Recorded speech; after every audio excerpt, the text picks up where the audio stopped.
I shouldn't have borrowed my mother's phone. It was supposed to be a quick call. My own battery was dead. But fate doesn't need a grand invitation. Sometimes it just needs a swipe. Her phone was old, slow, cluttered. I scrolled through the gallery looking for the dialer when I saw it. A folder buried deep. Family.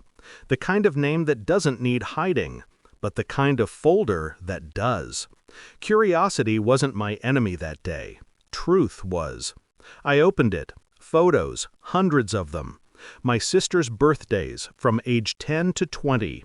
Trips to the northern hills, beaches, candlelit dinners, even family portraits. Same house, same faces, except one was missing, me.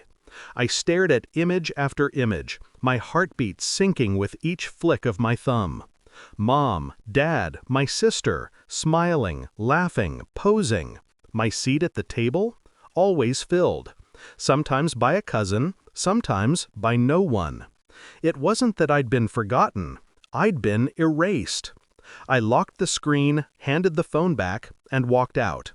My mother said something, small talk maybe, but I didn't hear. My pulse was too loud, my silence too sharp. That night, I couldn't sleep. The memories I grew up with, vacations, birthdays, dinners, I had always believed I was there.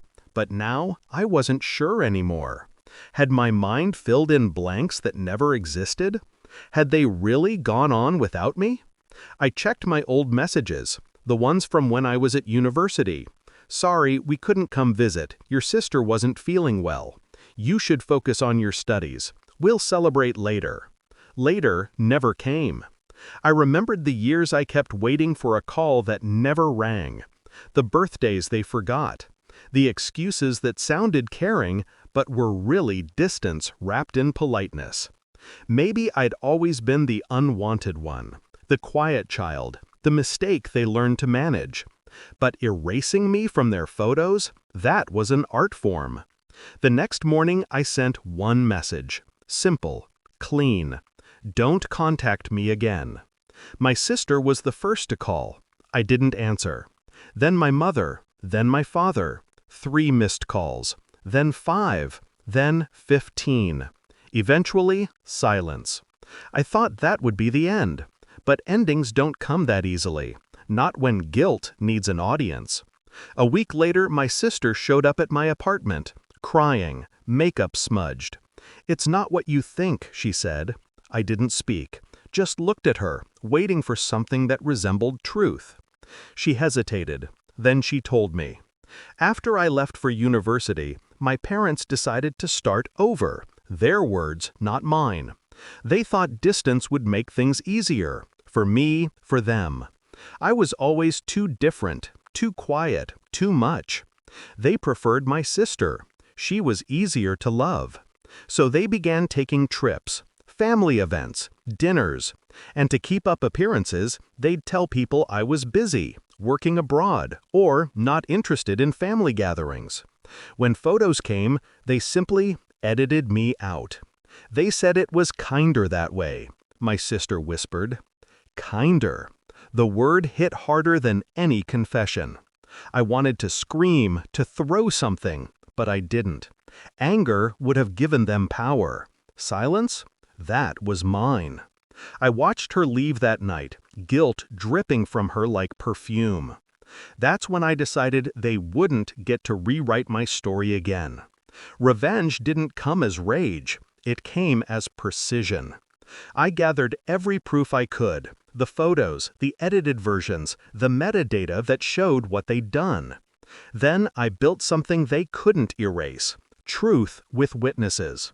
I uploaded the photos, both the real ones and the doctored ones, side by side to a shared online drive. I titled it, "The Family That Forgot Me." Then I sent the link to everyone they knew. Friends, relatives, church members, neighbors.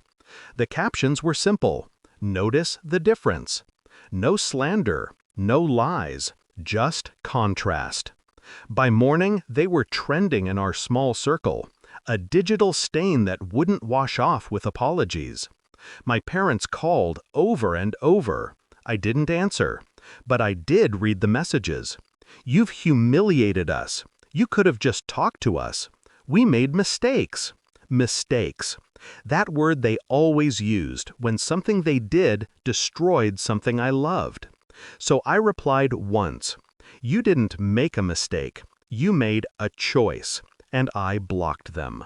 Weeks passed. Their silence became my peace. But revenge isn't about silence. It's about balance. I filed a legal request to have my name removed from joint assets they'd put under family trust. I wasn't family anymore, right?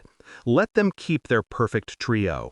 It took months, but when the paperwork came through, I sent a final message. Not to them, but to my sister. I've set you free. I hope you never find out what it's like to be erased. She didn't reply, but I saw her new post weeks later. A photo of her alone on her birthday. No parents, no smiles, just her. Funny, the table finally looked right. Now when I think about those